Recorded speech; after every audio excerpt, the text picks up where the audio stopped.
Hey guys, this is Eric and Jessica Carrier, the hosts of the Prairieland Paranormal Podcast. If you're looking for a show that explores all things paranormal, with dramatic storytelling, historical research, relevant science, and witness accounts, check out our show online at www.prairielandparanormalpodcast.com or through your favorite podcast player. Fearscape Media Network, exploring the unknown, one podcast at a time.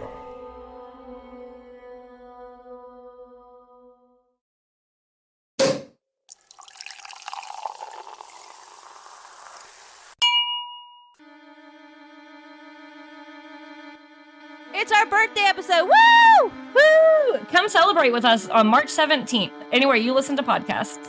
We look forward to having you and our special guests on with us. So we can't wait to put out this episode. Me and Lindsay are so excited for our anniversary. Come party with us. See you soon. Bye. Bye.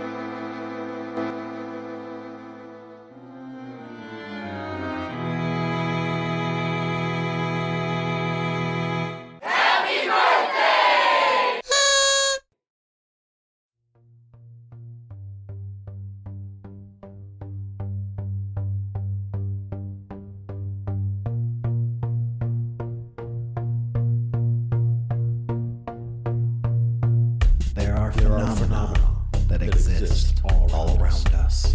Kids playing above something unknown flies over and disappears. People driving at night, seeing huge creatures cross the road. People waking up to find their cabinet doors ripped open in their kitchen. Strange things happen every day around the world and seemingly at the same time and area.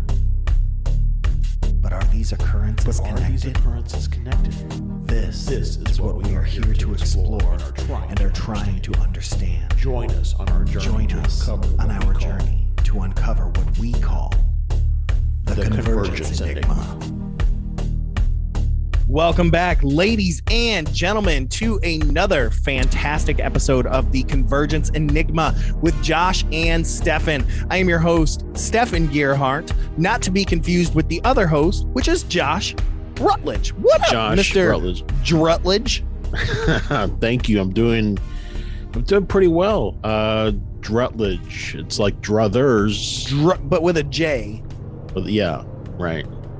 Drutledge. Yeah, sure, buddy. Yeah. Sure. Anyways, thank you, Josh, for joining me every week as we talk about the weird stuff and how it all converges together in this strange enigma that we call the paranormal. This week we've got a great show. We're going to be digging deeper with the host of the UAP Studies Podcast, Mr. Jason Guillemette. We're really super pumped to have this man on the show. Our good buddy Chris Plain just recently was on his show, who we love from the debrief. So, we're in good company. If Chris thinks this guy's worth a darn, well, we do too. Yeah, well, we do too. That's right. So we're very excited to talk all things UAPs, cattle mutilations, whatever we get into. Whatever it happens. It's almost going to be a pandemonium. Oh, it was pandelirium. I was there and I thought, oh, Margaret still got my casserole dish. Where's that from? Do you remember that? No, but it sounds like JD said it. No, Jeff Foxworthy said it. Oh, man, I never said a thing like that. Hush, you have not been introduced to the Unex folks yet. So you calm down there, buddy. Okay. Y'all will get to meet the Jersey Devil soon, I promise. Yeah. But before we get to Jason, we're going to hit our segments of the week. And this week, we've got our first one as usual. And then we're going to be hitting up some Bigfoot sightings. So I'm super pumped about that. So let's get to our first segment, Josh, which is Psychic Word of the Week. And now, the Psychic Word of the Week. Woo! psychic word of the week, Josh, brought to you by the Encyclopedic Psychic Dictionary by Junji Bletzer, PhD. Rest in peace, honey bear. We love you, but we never even knew you. So as you can see here, or hear here, we have the Encyclopedic Psychic Dictionary. Here. Flipping through the pages. This week I landed on page 386, and the phrase that I came across here was where'd it go? This one's a weird one. I can't pronounce. Megha Ragha. Nice roll of the tongue there. Thank you. Megha Ragha. This comes from Hinduism, and it says that it is music of a fixed melodic scale composed to summon courage when played. Hindus understand the power of music, so it is played as a melody for midday in the rainy season as a way to encourage them, I guess, to stay strong, because their monsoons are nuts in India. Yeah, they're nuts. So yeah, interesting. Yep. So we've got the Megha Ragha, and that was a little short, Josh. So I'm gonna look over at the page next to us too, and I want to do another one because I can't. It keeps grabbing my eye, and it's called mediumized. I think this is the opposite of supersized.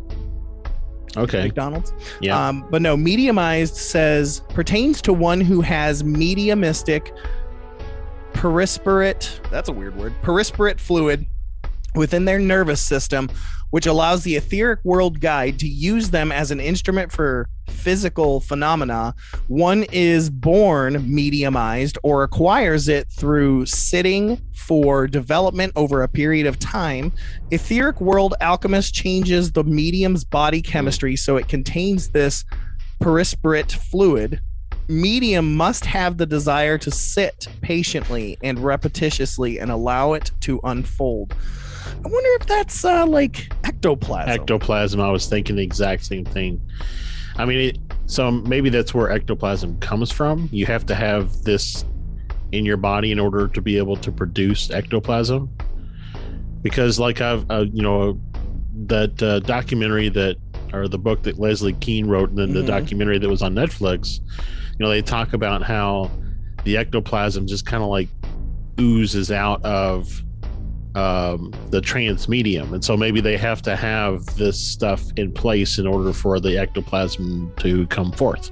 Yeah, for sure. I mean, I've just pulled up ectoplasm, and mediumship is at the bottom, so that does make sense. But man, I never thought about it like that way. My sister, who is a born medium, I'm like, sorry to tell you, Trish, but you're filled with perispirate fluid. Now, Trish, I want you to stay still because you're filled with perispirate fluid. Now, your brother here, he's dry as a bone, so we're going to make him sit for a while as the etheric guide fills him up with his perispirate fluid. I mean, can you donate perispirate fluid to other non-perispirate fluid having people? I guess, if you've got some smalls out there that need to become mediums, so they need a little extra perispirate. Like if you're an extra large, you'd give a little bit. To the medium. I mean, if you're a large, even. Yeah. Now, if you're a medium, you could probably get by, but you're only able to communicate with the recently dead. What if you're like, a youth size small or something? I don't know. What if you're a youth minister? They probably have it too. On that note, let's go ahead and get to our second segment. I'm going to cut you off right there. The theologian just jumped in his chair in anger. Theologian's a friend of ours. But anyways, I'm going to jump to our next segment before we get to Jason from the UAP Studies Podcast, which is the Bigfoot sighting of the week.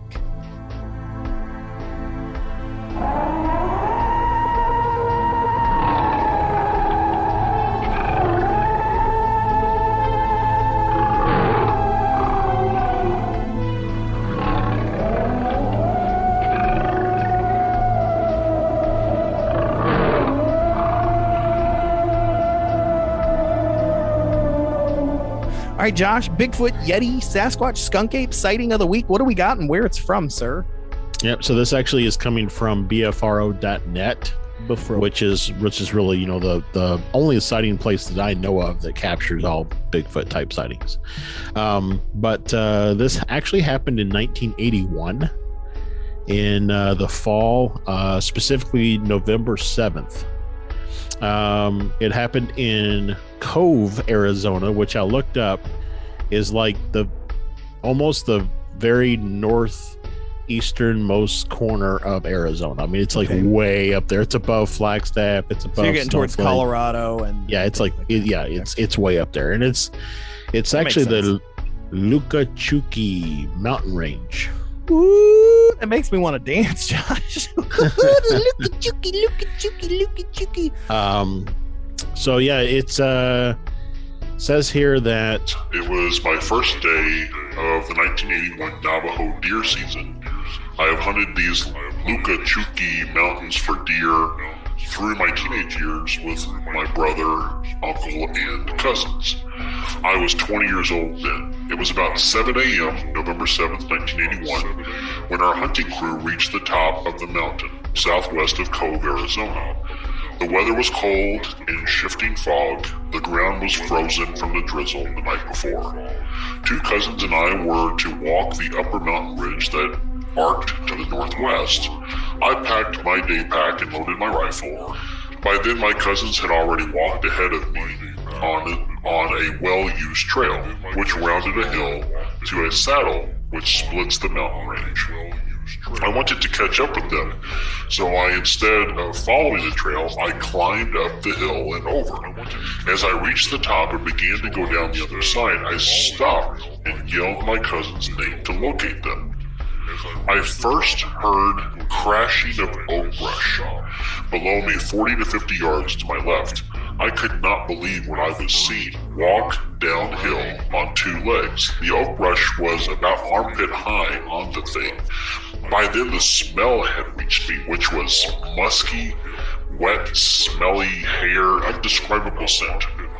I was shocked.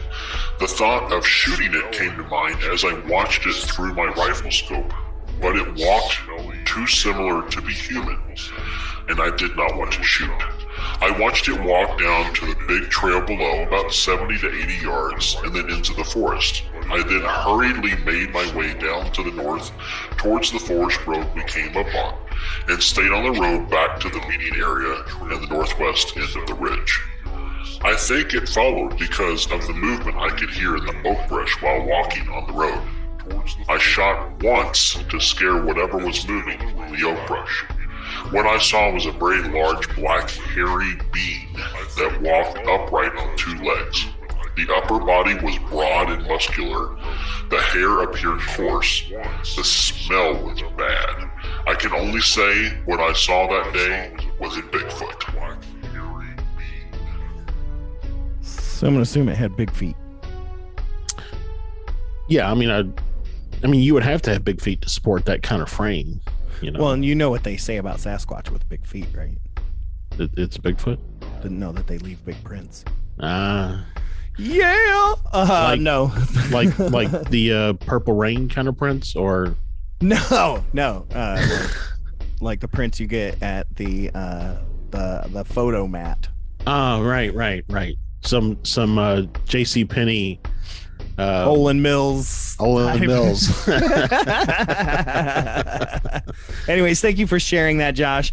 I am starting to hear some more Sasquatch stories here in Arizona.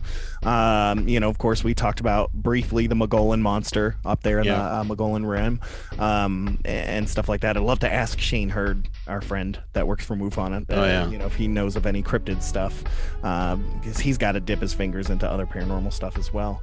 But anyways, just a reminder, thank you guys so much for tuning into the UNX Network, the new mainstream, where we are here every Wednesday at 8 p.m. Eastern Standard Time.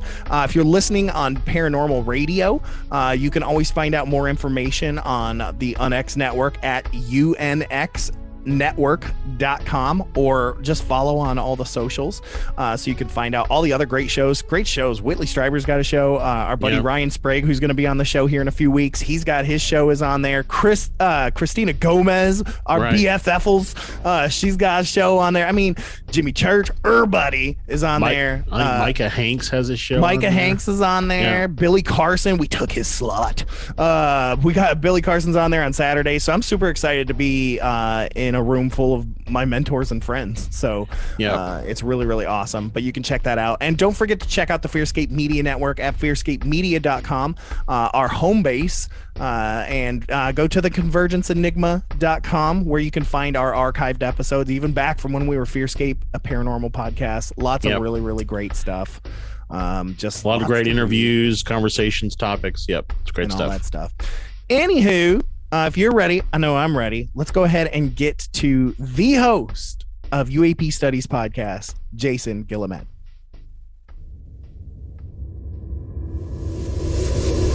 All right, we are here, ladies and germs, with our special guest. We are going to be digging deeper tonight with our special guest, host of the UAP Studies Podcast, Jason Guillemette. How are you, sir? I am very good. How are you? I'm doing okay. Thanks for asking. You know, I had a rough morning this morning. Work was a little tough. You know, the dog got sick before I left for work and stuff like that. Josh? Well, that all sounds very depressing. It sounds like a Monday. Yeah. It's just, that's a Monday on a Thursday. That's Monday on a Thursday. No, actually had a good day.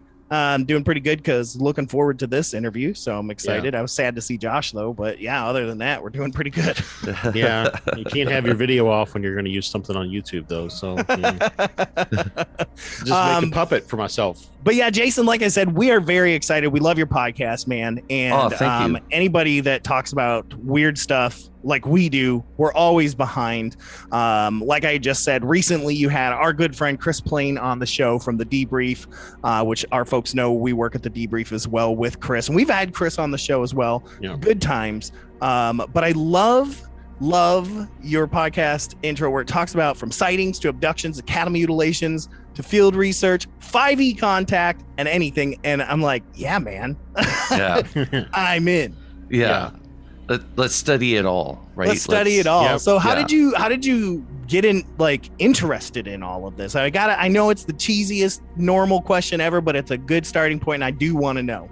Well, it was an obsession since the age of 13. So when I was 13, my twin brother and I were coming back home from a friend's house, and we were, pretty poor when we were kids. So we had one bike for twins. So, Not usually tandem. I would get, it's just, they're called pegs. Yeah. Oh man. Yeah. We all had some pegs, dude. Remember like sitting in front, double, right? Yeah, exactly. Yep. So that's what my brother was doing. I was on the handlebars, and all of a sudden we just get hit with this intense red light out of nowhere. My brother just stops the bike because we can't see anything. And once the eyes adjusted, I thought it was a transformer that had blown right near a telephone pole. So we look up. Not an Optimus Prime. Yeah. Not an Optimus Prime, just to be on the safe side. But yeah, I looked up and it wasn't that, so I just kept looking up, and directly above our heads, maybe 80 feet, was this cylinder object. Now people say Tic Tac, but back then it was cigar shaped, right? Yeah. And it had just this perfect beam of light underneath it. When you flash a flashlight on the ground, there's some light pollution, right? This does not have that. It's just like perfectly cut, like a thick laser. Yeah, and that's what we were under. So it actually flew from behind us, caught us by surprise. We didn't know it was there until it was too late. It was already above us, and then it just sort of just kept going, and it went above a row of houses, turned, went above some trees. I went into full record mode, like, holy crap. Right. Everybody that's ever said they've seen something is credible now in my book. Yeah. Because, like, I've seen one 80 feet above my head. So and your brother's like, I can't see anything. Your fat head's in the way. Yeah, exactly.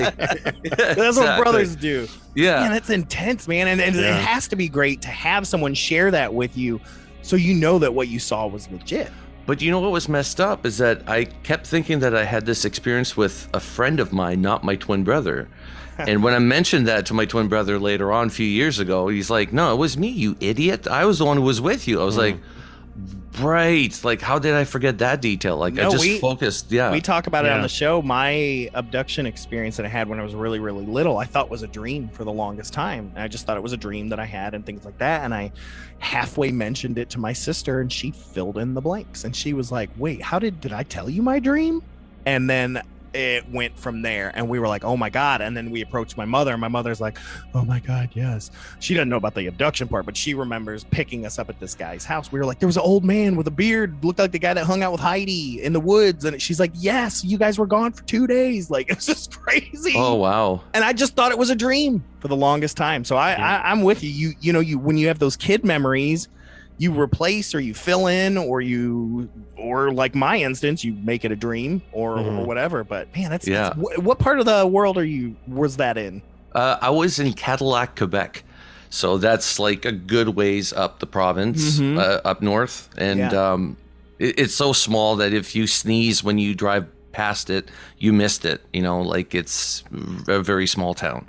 Yeah, so it's not going to be a UPS plane, right? You know. Yeah, exactly. And there was no planes around that area at all. It's a small mining town, which is interesting because I found out later on that mines and these things are very much, you know, there's a connection. That's the nature of our show now. You know, one of the reasons we switched gears to the Convergence Enigma was all of that idea of the hollow earth, mines, caves, and possibilities of ultra terrestrials, meta-terrestrials, any of that stuff. It's all just somehow connected, man. And that we're with you on that. So even cooler that you have found that out later on about your own area.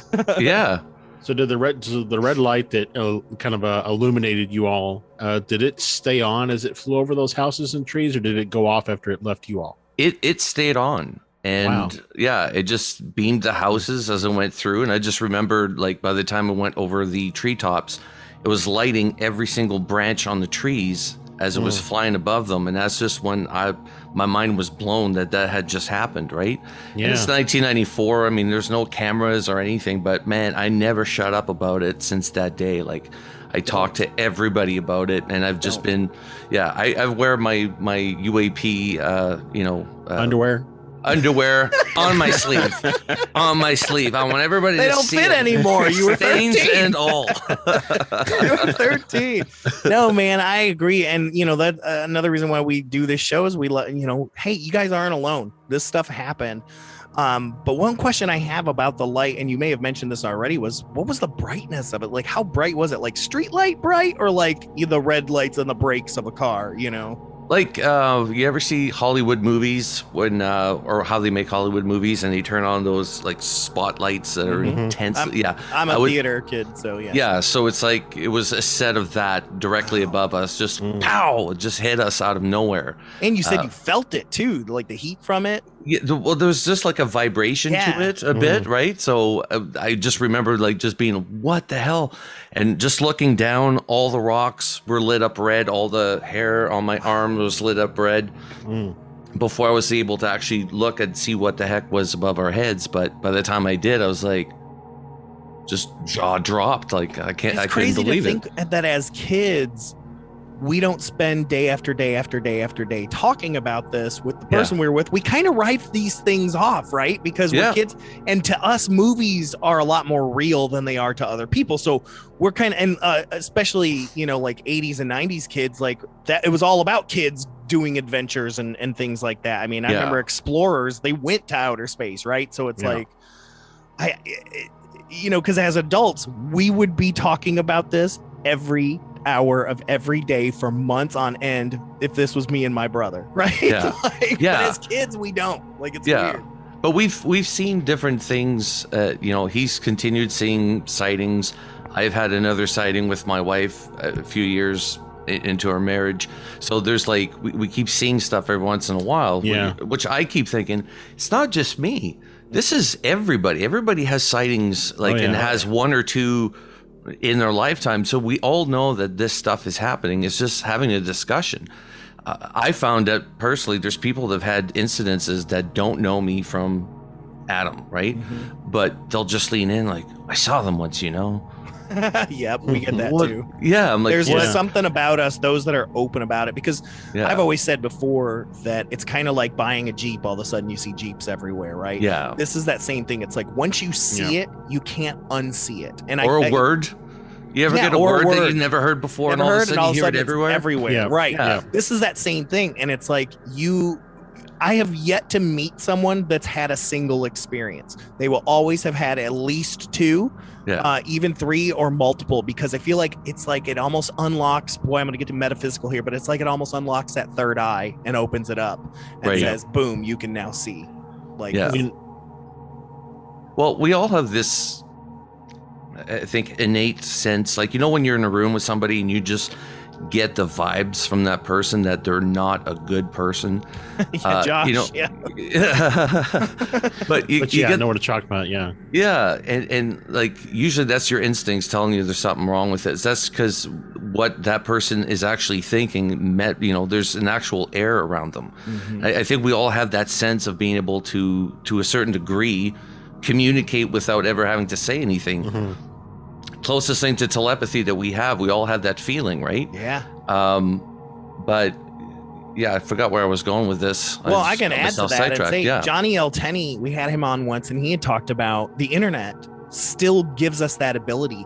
It is this two-way mirror when we do these video chats and stuff like that, because I can still feel that when we have a guest on that something feels weird about, like even though we're 2,000 miles away, they're in Ohio and I'm here in Arizona, right?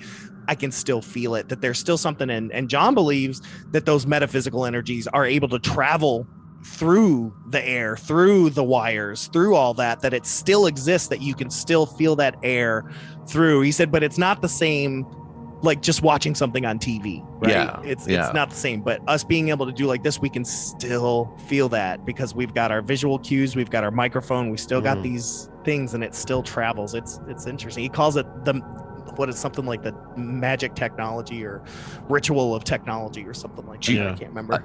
I dislike it when I get a guest that comes on and they don't put on their screen, and I can't gauge where I'm at with them. And it throws me off so bad. Like I end up editing just like so much of it because I start babbling and I don't know if the person's even paying attention, right? Yes, 100%, man.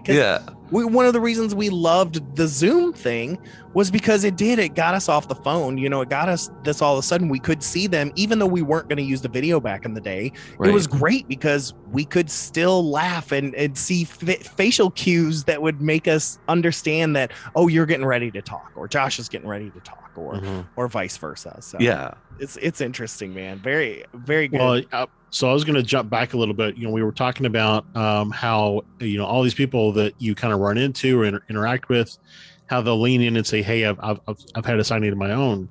I saw a study. It was done back in the 80s, I think, that took the number of people who had come forth with a sighting, looking at MUFON data, for example.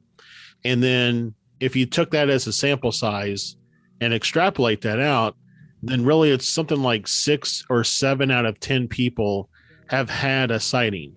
Only 2 or 3 out of 10 report it. Right. But really it's a much larger number that have actually had a sighting. And so I would argue that there's probably a very small population of the world at this point who hasn't seen something. They are the minority. Right. Yeah. And we're a lot more comfortable with the concept now than we ever have been. Yeah. Everybody I talk to are like, yeah, bring it on. Like, whatever it is, we'll take it. So, sure. The boomers are still they are stained with Cold War. They will always think it's the commies up in the sky. Yeah. I think that was the perfect excuse for the government to say, oh, it's Russia. Right. Yeah. And so it was like the perfect excuse. But the younger generations were like, well, I still had the Cold War. I don't know how old everybody else is, but it's like I still had the Cold War of the 80s, but we had X-Files. We had everything going up to that, and it became more of a believer society as opposed to a science fiction society. Yeah. So I'm gonna say if Jason was 13 in 94, we're probably all around the same age. Yeah. I didn't even think about that. I don't, man. I have a theater degree. I'm 40 and I'm proud. Yeah. I'm 40.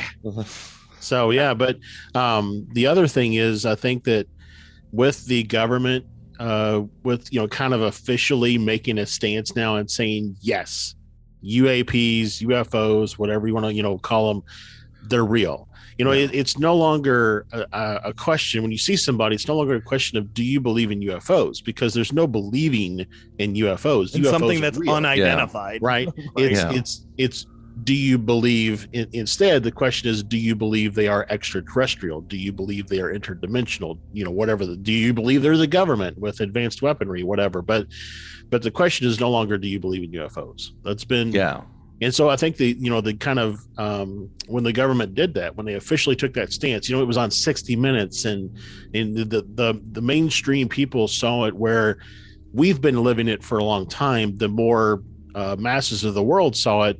I wonder if that really opened up people to be able to say, you know what, it's okay for me to talk about it now. Yeah. It's like my dad, man. My dad loves alien stuff. Like, he's a big ancient astronaut guy. Like, he read Chariots of the Gods when he was younger and things like that, but he never talked to me about it. And he knew that I had this paranormal podcast. He listened to it occasionally, like proud dads do. And but once all that stuff came out and he saw it on 60 Minutes, he was always like, well, did I ever tell you that I saw this thing when I was 15? I'm like, no. So now the 60 Minutes says it. Talk to your son about it. He's got a damn show. Yeah. He talks about this stuff. Like, come on, man. But it's true. And I have so many more people since that happened last year, where the government talked about it and had their study report and all that. More people just coming out of the woodworks, and we've been doing this 4 years. More people coming out of the woodworks since then, sending us stories, talking to us, family and friends and stuff. Yeah, and you'll get that because once they know that you're cool with the subject or that you take it seriously. I remembered coworkers kind of laughing when one of the clients came in and they mentioned, oh, this guy's the UFO guy, ha ha ha, because I just started it. Yeah, exactly. Because I just joined MUFON. I was quite happy about it, right? So anyways, the coworkers leave and it's just me and the customer, and then the customer's like, hey man, I need to tell you something. I saw some orbs, man. Like, I just realized that people just ha ha ha poo-poo the subject whenever it's brought in. Somebody starts laughing at it, but it's not something to laugh at anymore. I mean, it really is an interesting thing that and that is something I've seen as well, that in like a larger group setting, if at least one person laughs about it, nobody will talk about it. But you get them alone, like 2 or 3 people in a room, they're like an open book, and they'll tell you all about their experiences, how they were probed when they were 12, the whole thing. That's what happened to me. I mean, same thing at work, because I'm the UFO ghost cryptid guy. Everybody knows. And we'll, like, new people will come in, or I'll meet new people and they'll talk about it. Ha ha ha ha ha. Everybody laughs, and then all of a sudden I get this message on Teams, Microsoft Teams. It's like, hey man, can I tell you something? And sometimes it's anonymous. Sometimes it's like, I just want to come clean about this. This woman who's super Christian, all this crazy stuff. She was like, I have this story where I'm pretty sure I was taken from this earth and I saw the earth and I met these aliens and all this stuff, but I'm not a Satanist. That's what she said to me. A Satanist. Right. Because that whole thing. And I was like, I would love you. I said, tell me your story. She's like, well, I don't know. It's not very long, blah, blah. I'll just write it to you. And then she was like, you know what? Can you record me? Do you want to record me? It was 45 minutes. And we ended up doing it as a bonus episode over Christmas break, because she was the whole time. She was like, and I'll tell you, Jesus said no, but they said they was Jesus, and I was like, I don't think you're Jesus. Like, it was the best story, like, ever. And she was so hesitant. She wanted to be anonymous, and then she was like, my name is Carla Robinson. Like, sounds like a hoot. Yeah. She was so happy that someone was just believing what she was saying, that it just, like, it was pouring out of her, man. It was intense. It's like we're confessionals for people who have been holding it in. We are the priests of the Space Brotherhood. Yeah, exactly. Can you show me where the grays touch you on this puppet, sir?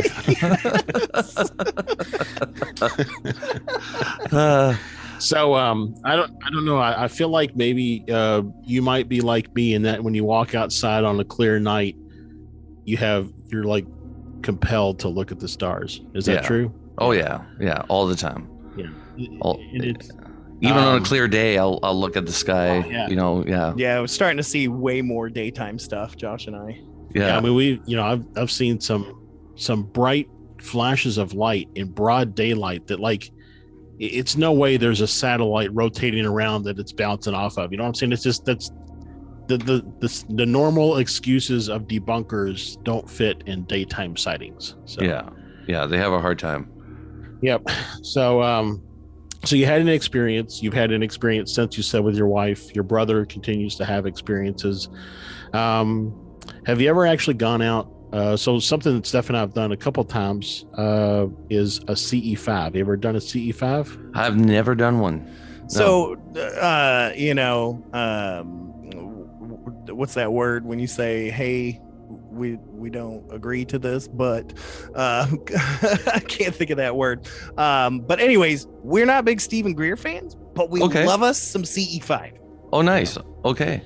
So yeah, I mean, it fits that metaphysical pagan side of me. It kind of I like that meditation stuff. It fits in there, but Greer, I think, is just a little bit of a cult leader. But are you familiar with what CE5 is? I am familiar with the concept of it. I've never attempted to do it myself, but yeah. So I mean, I'll say that you don't really need the app unless you want to drop $20 on an app.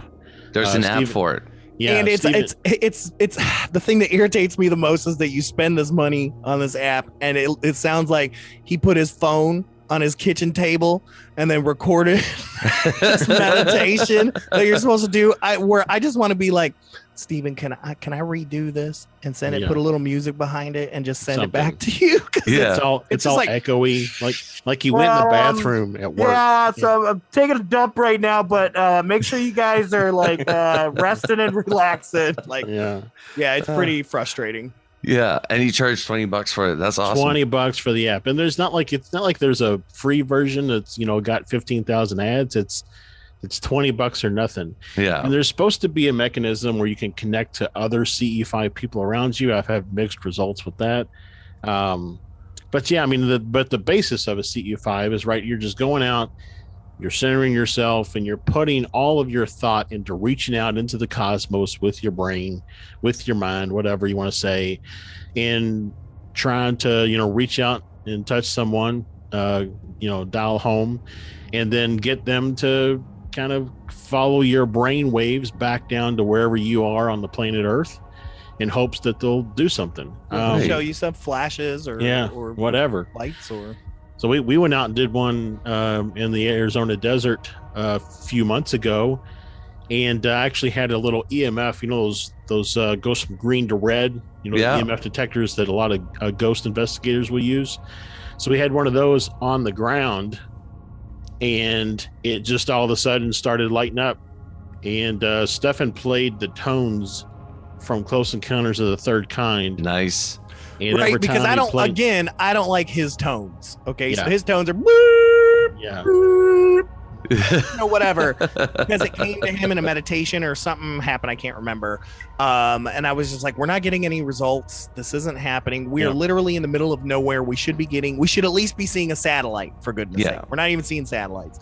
So I was like, let's play the tones from Close Encounters of the Third Kind. and wouldn't it be cool if that actually worked, right? So it kind of did, because whenever he played those tones, the EMF light would light up. The EMF detector lights would light up, and we would go all the way to red. Ghost box or two, right? Yeah, we had a ghost box out there too, and it's like, wee! Yeah. So it was, and it was about 20 feet away from where we were sitting. And it would go, like, it would spike and and the light, they had 4 different corner lights on it. It would light up and everything. So yeah, right. We were actually getting some action. And we know that Jacques Vallée and a number of other people, Hynek, were involved in the movie.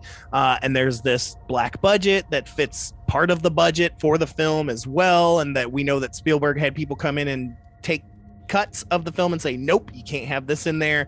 Yeah. So it's possible it was a real tone type thing that was used, and they used it for authenticity. So who knows? Or it was used to try to single out the people in society that actually know anything. I don't know. Yeah, possible. Yeah, I was talking to Terry Lovelace, and he was saying that basically his experience took place in 1977, right before that movie came out, and he was never able to watch that movie for like 30 years, just unable to watch that movie because it scared the crap out of him. Oh, I bet. Yeah, because it just reminded him of his own experience. And I was like, yeah, I could see that. If a movie came out in the same year that you've had an experience that, and he remembered everything. Like, it just came back to him like that. Yeah. So he didn't need hypnosis. About Fire in the Sky, that, being kids in the 90s and how that scared me and remembering my dreams of I'm so pissed. I'm so pissed because I thought that was true. As for like so long, I figured like, oh man, they were really brutal with him, and there was, it's like that's not what happened at all. No, he's very much a space brother. Like, yeah. You don't find that out unless you're watching docs or reading his book. Like, because the movie really horrified. Yeah, when he wakes up in that weird tomb of flesh with like he has to like poke his way out of the skin or whatever. Yeah. Like, and don't get me wrong, I mean his experience was still scary because it was unknown. We always talk about it. Andrea Perrin, the oldest daughter from the Conjuring movie, the real family. Andrea, we had her on a long time ago, and that's one thing in her book she talks about. She's like, we were frightened at first because we didn't know what else to be. Yeah. But I mean all the extra activities that were added in the movie didn't happen.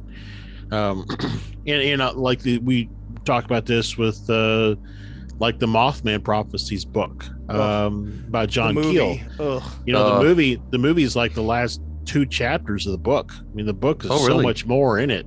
Okay. Oh yeah, we talk about that all the time. Stuff. The book is not even a memoir, so to speak, like the way the movie puts it.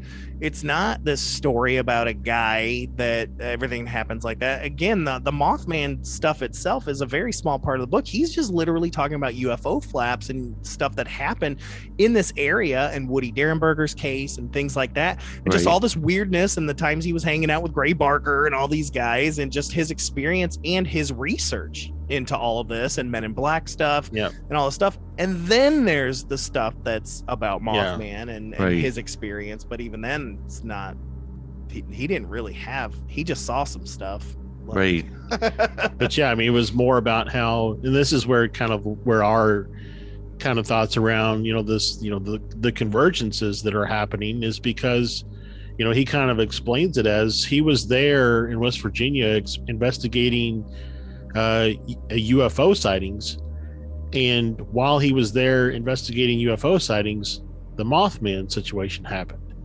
and so he is, I guess, probably for me at least, the number one inspiration to really look at everything as somehow related to each other. Him or Charles Fort, one or the other.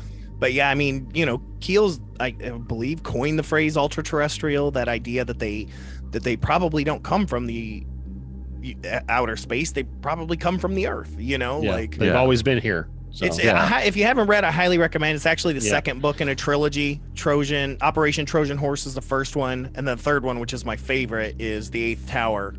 Amazing. But those 3 books are filled with amazing research, and basically everything that you think probably came from Keel. Like it's incredible, man. Highly recommend those 3 books. Got my nephew on that. He's super pumped about it. But if you're going in trying to read a serialized version of the movie, wrong. I hate it when they make a movie out of something. I'm never excited about it. Even this whole new Lord of the Rings show that's coming out, I'm so shut your mouth. Yeah, you're gonna like it, and we're gonna love it. I'm hoping that they're gonna do good. So it may be. Well, it's got to be better than the Similarian, because that thing was like reading nails on a chalkboard. So that was painful, wasn't it? Yeah. Anybody got through that. I just remember hating some chapters of it just because it's just horrible. Like you basically got a Clockwork Orange it.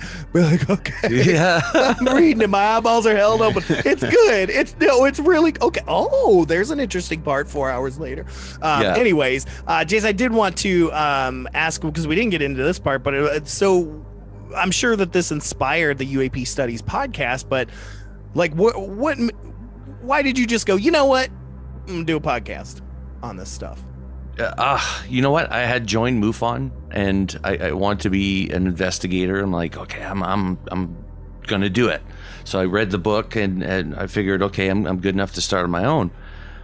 But the problem is that if you've never done any of this stuff and you don't have a mentor, let's say that you live in nowhere Manitoba and you want to start, investigating. You don't have a mentor to teach you. So how do you do that? Yeah. And I thought, well, why don't I just ask the pros? Like, how do they do it? Yeah. And that's how the concept of UAP studies, like, that's the point. Is every time somebody comes on, I learn from them. Learn something I didn't know, right? Yeah, exactly. What you guys are doing, right? So it's that was the point. It's just get knowledge. And foremost is everybody having a voice on the podcast as well, which is really important. Like, everybody gets to say, everybody gets to express their views and stuff like that. And there's no, I never bombard not the audience, but the guests with questions that they're not comfortable with or anything like that. So it makes it a lot more pleasant to have the serious discussion. And I just get right into it. Like, seriously, like, there's no wasting time. We both know what's kind of happening here, so let's talk about it. Right. And that's, been something that's been really cool. Like, I get to talk to people that, Jacques Vallée, for instance, like, I never thought I would get that guy ever. Yeah, I know. I look at your list and I'm like, oh, we've had them. How did he get them? Yeah, exactly. Yeah. And the thing is, I suck at, like, my requests to these people, right? Like, I send them emails and I'm like, look, I'm awful at my requests for having people on the podcast, but would you please consider doing it? And then, I send them a link or something. I've lucked out a few times, but there's sometimes people are just like, who is this guy? Like, that's part of podcasting, I guess, when you're small time. Lucky for us, we're 4 years in, and sometimes we're able to, God, I hate doing it, but being like, well, we had Kathleen Martin on the show already. She's a great friend of ours, to kind of tout it, to just be like, hey, look, we're not just some jackhole out there. Like, we, asked this folks. They had a really good time. They told us this was one of their favorite things. So get on out there. And it does. And you just got to be brave. That's one thing Josh always says is, like, because we have a network that we created, Farscape Media Network, and a lot of the other hosts, they're always like, how do you guys get guests, blah, blah, blah, blah. And we're like, if you don't ask, you'll never know. Yeah. And the girls that do Ghosts in the Attic, Bodies in the Basement, they do true crime / paranormal. It's fantastic. And they talked about this author that they loved, and they had this feeling that the author liked their page. And so we taught them how to go look and see who liked their page. And sure enough, this New York Times bestselling author did indeed like their page. And Josh was like, ask her to come on the show. It can't hurt. 5 minutes after the email, the woman was like, yes, I would like to be on your show. And they're like, oh my God. But I mean, if you don't ask, you'll never know the answer, right? So the nicest turn down that I've had was from Buzz Aldrin. He just, what a gentleman. Like, he just let me down easy. I'm like, woo, if he's like that with the ladies, he's for us, it's Keanu Reeves. Yeah, we will Keanu never Reeves. stop trying to get Keanu Reeves on the show. Oh, nice. Because he's a UFO buff. And so we've hit his agent up, we've hit his manager up, we've hit him up, but he's always busy, and he's always just like, his manager's always like, he's really busy. He's really interested, but he's just really busy right now. You guys got to try to come down. But we will never stop, Keanu. I know you're listening. just ask him after he's done the John Wick movie, and that's what we've been waiting for. We're waiting for that. I definitely want to suggest a guest for your show, and that's Ryan Musgrave Evans. He wrote a book called The Crypto-Terrestrials, Children of Orion. Man, let me tell you, we love this guy, and he has some intense theories about crypto-terrestrials, which again is closer to ultra-terrestrials, that a lot of the ETs that are out there are actually these CTs, and he's got experiences with them, and it's like nothing. We will share some information with you after, but he's crazy episode. Were we not expecting how good it was? Like, So, and we love sharing that, man, stuff. If we get somebody cool, man, we love that stuff. Yeah, sometimes you get some guests that just blow you away, right? Like, a lot of times it's the ones you don't realize. They're just, somebody you're like, well, this guy would be kind of cool, or they hit you up, right? Hey, and you're like, okay, we got a spot open, and then you're like, you need to come back every other week if you could. That was the best podcast I've had in a long time. So standard question that we haven't asked in a long time, Josh, is we obviously UAP studies, so we know you're a UFO guy. How do you feel about ghosts and cryptids? Cryptids, I don't know too much about. You're in Canada. They live there. I know, right? But I don't know too much about the cryptids. Like, I haven't spent much time studying it. Mm-hmm. As far as goes, well, I'm very open to the idea that, we're more than just this flesh and meat carcass. Like, there's more to us. So, yeah, I definitely think that ghosts is a possibility. Absolutely. Yeah. I like Josh has this theory that he's had since he got on the show with me, where he said that, man, maybe some of these poltergeists, some of these more physical ghosts are actually just aliens in camouflage, right? What if they're in your home looking for shit? Because, when we go to a place, we don't just collect animals and study them. We're collecting plant samples, dirt samples. We're looking, we're doing archaeological digs, poop samples. Well, I'm betting they do that as well, but they got to be camouflaged, right? Or they don't want to get shot. We don't want to get eaten, so we're smearing, like poop on us so we don't get picked up by the tiger. Or a predator if you're Arnold Schwarzenegger, right? Yeah, really. Danny Glover, come on, Predator 2. Yeah, right? I actually like Predator 2. That was a good movie. I did too. That was a great movie. Yep. Yeah. Especially the dude with the dreadlocks who sees a predator with some dreadlocks. Yeah, it was pretty good. Yeah. No, but you're right. Something, they operate maybe outside the field of our vision, and they would know what we can see, what we can't see. This is the same way that we understand the way birds can see, right? We got a general knowledge of it. So I was talking to somebody the other day. There's the cones that we have in our eye that allows us to see colors and what we can see, how we interpret reality. We have 3 cones, right? We have red, blue, and green. Butterflies have 5 cones. So imagine what they see. I bet. So the point is that the reality that we see is limited. There is so much more happening in the world that we just don't know about. We just got 5 senses because that's all that we need to live in this reality. Right. But if we had more senses, like imagine even having the sense of a dog, to be able to smell the way that a dog smells, like that would just change your perspective of it. You might be attracted to smelling poo for the same reason that they are, right? Like you're like, wow. Yeah, exactly. We're out of milk. I need to get more milk. Yeah. Who left the bread open? Like, really. Yeah. But, that's the reality is that, we think that we know what reality is, but it's really just based off of human experience and the 5 senses that we have. And we all agree mutually, oh, this happens, right? Like we go to work every day. We're all miserable. We hate it. Like it's not a normal way of living, right? Like going to work is just not, it doesn't feel right. Like it just doesn't, somebody's like, oh, I love to work. I'm like, you're stupid. Yeah, that's just not. Nobody enjoys work. Nobody. But it's weird. We're a weird species, and arrogance too. Like you mentioned, maybe they've been here the whole time. We haven't been paying attention, and it's like, wow, that's pretty bad. Like, and that's what makes me wonder, with us now paying more attention, what's going to change? Yeah. But it's both scary and awesome at the same time. Well, there's some theories that that we as a people used to interact with them.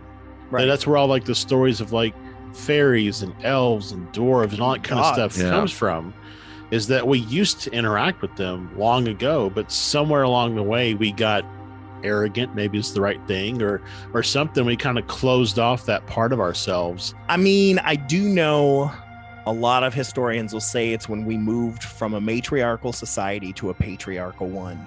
When it became more about hunting and gathering and fighting and war, as opposed to protecting and building, and which is what the matriarchal societies were more about, was community and things like that's when that kind of went away, because men inherently want more power, they want more things, and if you've got creatures that whatever we can't explain, we're afraid of, right? We should fear is and a very whatever we fear, thing. We attack. We attack. So But you know, it's based off of our history too. Like we're worried because people that always have the technological, wow, that was a hard word. Technological advantage usually wins, you know, if there's going to be a takeover or anything like that. So yeah, I would understand that, you know, when you hear guys like Sean Cahill and Kevin Day being afraid, not being afraid, but just in awe, because these people were in charge of, you know, the best equipment in the world, and they're like, that scares us. Yeah, we can't do anything about this. Like that is important. That is a huge, you know, and often, you know, we all want disclosure in the sense that we want somebody official coming out, and I don't know who that's going to be, and that's really relevant. I think disclosure's coming from the men and women that serve in the military that have had experiences. The more of them that come forward, that is what disclosure is, right? I mean, we've talked about it before. Disclosure is not a single individual announcing from the hilltops. It's a ground up approach, right? Yeah, seeping from the ground, right? Grassroots, right? Yeah. So, yeah. A Me Too FO, if you will. Hashtag Me Too FO. Let's start this. Twitter, get going. Dude, that's going in our hashtags. That's going on a hashtag, yeah. I'm telling you. Well, Jason, we're going to go ahead and wrap things up here, but I wanted to give you an opportunity to tell people where they can find you, where they can listen to you, and anything else you got going on, because, sir, you are well worth paying attention to. Oh, thank you. No, I really appreciate that. Yeah, UAP Studies is available pretty much everywhere you can download a podcast, except Apple, because Apple makes it really difficult for me to post up there. I don't know if it's just my incompetence or they're just making things extra complicated, but promise I'm working on that as well. It took us a while, don't worry. Yeah, right? I don't know what the issue there is. But you can also find me on Facebook, Instagram, Twitter. Just got on Twitter, so I'm still new there. So it's a bit of a learning curve, isn't it? Yeah, it is. Twitter thing, yeah. It is, and we'll be tagging you there and Facebook and all of that stuff, so people will have access to those social media outlets and stuff like that, man. So, but appreciate it. That's awesome. Yeah. Jason Guillemette, thank you so much for coming on the show. And we don't say this to everybody, but we would love to have you back again down the road, man. Anytime, man. I really would love to dig deep into your 13-year-old story and get our hypnosis friend on you. Did I get missing time? What happened? Really. He did one for me, and we're writing a book, and so we're kind of saving the full story for that book. But it blew my mind. Right. The memories that came back. It's crazy, man. But anyways, thank you so much, sir. And again, you're always welcome on the show. Thank you. Thank you so much. Thank you, Jason Guillemette. Man, UAP Studies, UAP Studies, the podcast. It now has a "the" in there. Check that out. Literally, guys, his podcast is fantastic. What an amazing show, but what an amazing guest, Josh. We got to dig deeper into his story and his story of the UFO experience. Holy moly. Right. I mean, he saw a cigar, a Tic Tac, whatever you want to call it. So 80, very different things, 80 feet above his head. Well, what's really amazing is how a lot of that stuff is described. It makes it, the Tic Tac makes it feel small, but a lot of those craft are described as being like football size, like football field size. So yeah, who knows? I don't know, man, but I'm just blown away. What a great conversation. And I bet you he's got more stories than just that one. I'm like, next time we have him on, we need to ask him about the one he saw with his wife. That's what I want to know. Anything how his does brother's she seen. feel about it? Yeah, how does she feel about it? Right. Yeah. Because I know both of our wives would be like, well, I mean, it was probably a drone. Yeah. It was probably swamp gas. They don't want to believe. Yeah, in a balloon. Shaped like a swamp drone. Gas inside of a weather balloon. Inside a weather balloon. Yep. Oh my God! Carried by a drone. Yep. And that's how it got there. and Kevin Day. He's riding on top of it. like a bucking bronco, just, you know. Yeah, oh, man. But again, thank you guys so much for tuning in, as you usually do here on the UNX Network, the new mainstream, as well as the Fearscape Media Network. We want to remind people we do have a YouTube show as well called Astral Stew. And I believe that as of this airing, we have dropped Astral Stew not just as a YouTube show, but as a podcast. So you'll be able to find those on all the streaming networks, unless we're having issues with Apple as well for that. But be on the lookout for Astral Stew as a podcast. It's just the shows in audio form. But yeah, check out that. We've got some other great things. Yeah. Josh, we post a lot of our UAP sightings that we've caught on the psionics on the Fearscape Media page. So that's youtube.com/Fearscape Media. And they can get to that through the Fearscape Media page or the Convergence Network page as well, right? That's correct. Yeah. Okay. Yeah. It's all linked. There. It's linked all over. And don't forget, man, if you guys have a really cool sighting, if you got something going on, you can always submit a sighting to us or just email us at contact@theconvergenceenigma.com. Let us know what kind of sightings, or maybe you've got an encounter from the Fearscape. You've got a scary story you want to tell us that's happened to you or anything like that. You can send those things in. And of course, unxnetwork.com. You guys... So Whitley Strieber's got a show, dude. Billy Carson's got a show. This is an amazing thing. And yes, we are still in puppy dog love with them because they picked us up. Okay. Yes. But there's a reason, just like Jason's show. It's good content. It's good quality. It's great. It's phenomenal. And we're very blessed to be a part of that. Get ready for April, y'all. April is Alien Abduction Month. Yep. I figured it's time to tell you it is Alien Abduction Month in April, where all 4 episodes are going to be about alien abductees and alien abductions. It's going to be a lot of fun. You guys don't want to miss out on that. And we're even going to have Santosh coming back on the show. Santosh David, who's our co-host on Astral Stew. That's right. Just want to thank everybody for tuning in to the Convergence Enigma with Josh and Stefan. I have been Stefan, and I just want to remind everybody, keep your eyes to the skies. And this has been Josh. The truth is now. And remember, folks, don't stop searching. Don't stop questioning. Keep it going, y'all. Keep it going, y'all.